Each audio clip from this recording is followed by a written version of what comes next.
Ball position, 50-50, wide to wide, shake the tension out, use your feet. Woo, it's spicy. I want to welcome everybody back. We are going to be starting the processes of becoming a better pitcher of the golf ball today because I've had a mountainous amount of requests on short game.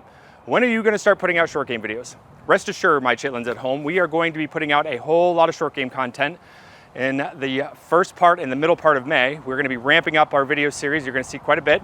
So today, what we're going to do is we're going to help you eliminate the catastrophic misses. And you know exactly what I'm talking about. That ball, when you're standing over it and you're ready to rock and roll and you stuff it in the ground or you knife it over the green 40 yards and it really leaves you smoke coming out of your ears and ready to quit the game altogether. We're going to work on eliminating that miss. When it comes to this game, this crazy game we call golf, it's all about mitigating our misses, managing the miss, taking that catastrophic miss and parking it on the sidelines so that it doesn't come out when the heat is on. So today we're going to work on a technique that's going to help you be a lot more bulletproof. But before we do that, I want to actually take a good close look at Malnati's technique with a wedge in his hands because there's some attributes in here that all of us can learn from.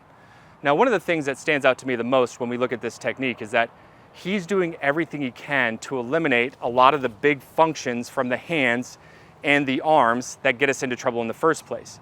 If you watch it very closely, you can see that as he starts his takeaway and moves into the backswing, you can see that the club head and his chest are moving at the same pace. And then in the downswing, watch the club head and the chest all the way through the point of contact into his finish position. You're going to notice that everything is moving as one piece. And this is a very good technique for a lot of you to learn as your baseline movement when it comes to working on developing a good wedge technique. Now, I know a lot of you at home have this sort of misconception about being able to go out there and hit shots on different trajectories. And a lot of you try to manage that club face by forcing your hands into these certain spots, when in fact, that creates a lot of the chaos that we're trying to get you away from. That starts to steepen the angle of attack, and unfortunately, you don't have any sort of mechanism built into your golf swing that's helping you shallow things back out. The full swing is a big series of steepening and shallowing moves, and so is chipping and pitching technique. For every steepening move that we have to put in the golf swing, we got to figure out different ways to be able to shallow it out.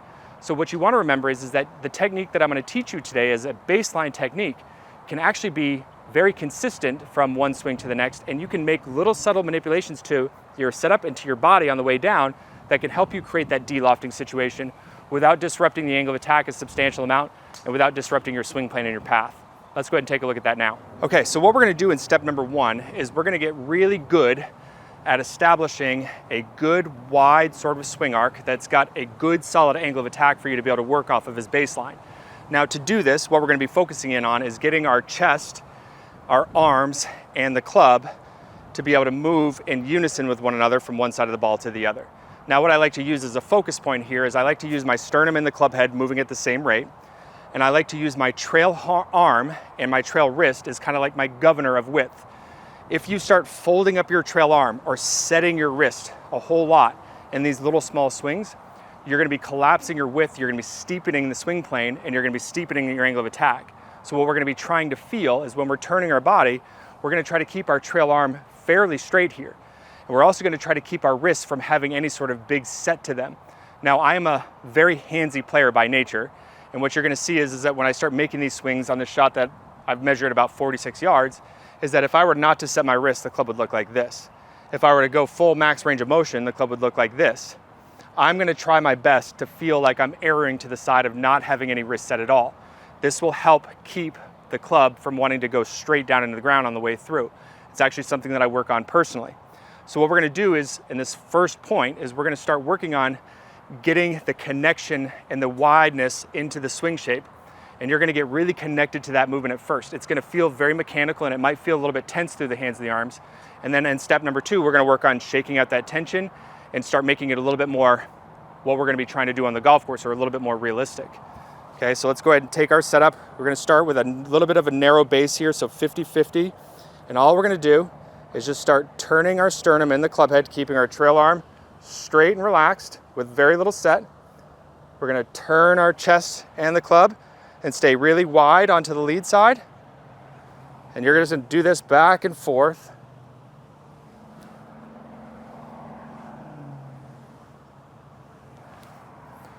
For just a few minutes here.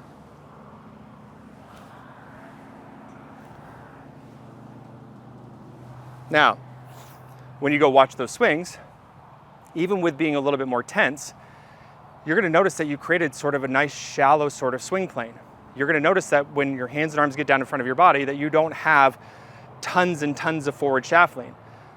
Now what we're gonna do though, is we're gonna start trying to get the club to wanna bottom itself out, because you're gonna establish a low point with these movements. Now, when you do this, if you start keeping the tension levels down in the hands and the arms as you're thinking about getting to wide, and if you start brushing the same bit of grass every single time, then you're ready for step number 3, where you can start hitting golf balls. But in step number 3, I'm gonna give you a little subtle focus point that's gonna allow you to start manipulating the loft ever so slightly to help create the sort of trajectory that you're looking for. So now let's go into step number 2. We're gonna do the same thing as step number 1. So we're gonna stay wide, but on the way through, we're keeping our tension levels down so the club will wanna brush the grass. And I mean, all of the tension that you have in your shoulders and all of the tension that you have in your arms, keep it chill. Okay, so you can see the club is one to brush its way through there. So now that you've done step 1 and 2, where you've been able to go wide to wide, and the club is starting to bottom out, then you can start hitting some shots. Stay 50-50 through your feet and just start playing around with it. Wide to wide. Now, I hit that golf ball pretty solid, and the ball was quite a bit up in the air. I didn't have the big chunky miss, and I certainly didn't have the big thin miss. Is my technique 100% perfect there? No, it wasn't just like my practice swings, but it's shallow enough and it's moving at the way that it should be moving through the low point that I could still hit the golf ball well without having that big miss. Remember, building a technique to help you mitigate the miss. So let's do a 1-to-1 ratio, just getting comfortable with this. And then we're gonna work on the advanced technique, or making this a little bit more to your liking. So 50-50, wide. There you go. So what I like to do in step number 3, when we start picking up the pace here, is I like to use the pressure of my feet, or the pressure in my feet, to help control the low point.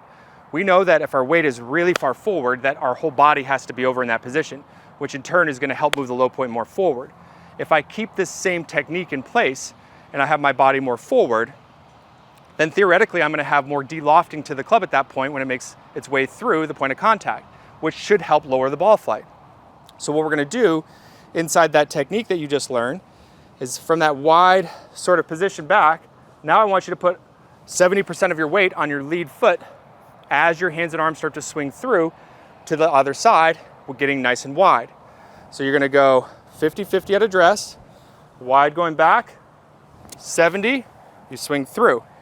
You keep the technique exactly the same, the tension level is the same.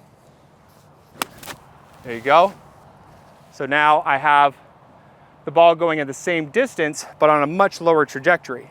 So I'm not trying to force the hands to do this to create the de-lofting situation. I'm keeping the same technique, but I'm using my body. That's why you'll see a lot of the best chippers and pitchers in the world will have their head slightly in front of where it was at address.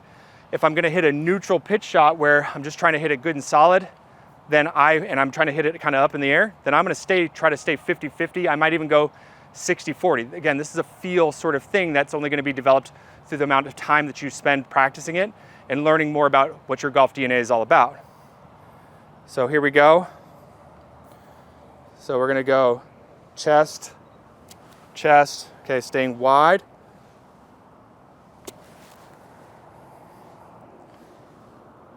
Club bottoming out. Now I wanna see a little bit of a lower trajectory, so I'm gonna do 1 rep. So you saw my head kind of move a little bit in front of that one. Same technique. There you go. That is a low spinner without me having to force the hands and the arms and the club to that spot. And it applies for the same way. Like if you want to hit something straight up in the air, then you have to have the wherewithal that you don't want your weight to go forward. So I'm going to use that same technique now, staying wide. But I'm not going to have my weight shift onto my lead foot as I get wide to the lead side. So you can see that's a much higher shot there. So I never changed the technique from that neutral movement that you learned. I stayed wide With my trail arm, I tried to stay wide with my wrists. I kept the club moving into a wide position on the lead side, and then I allowed the pressure in my feet to help control the lofting on the club, and that helped me eliminate the big misses so that I had the club moving through the point of contact nicely every single swing. So I want you to go out there and try this out. I want you to lay down your baseline technique, and once you get it laid down, now you're ready to start opening up the imagination and start learning different shots, and we can certainly help you out with that from beginning to end.